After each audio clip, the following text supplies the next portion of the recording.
तर हे मित्रांनो, स्वागत आहे तुमचं आपल्या नवीन व्हिडिओमध्ये.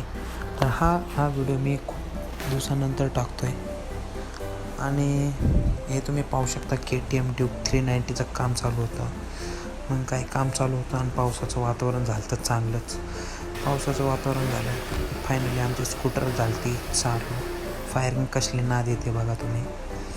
आणि मग काय त्याच्यानंतर अंकित दादा आणि ते एक सर आले ते गेले राईड मारायला आणि ते गेले आणि पाऊस घेऊन आले.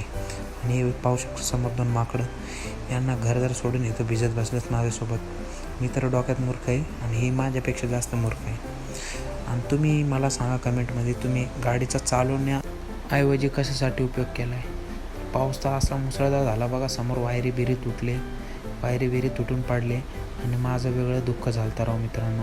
माझे सगळे कपडे खाली पडले. माझी मम्मी म्हटली तू भीज नाही तर मर, पण कपडे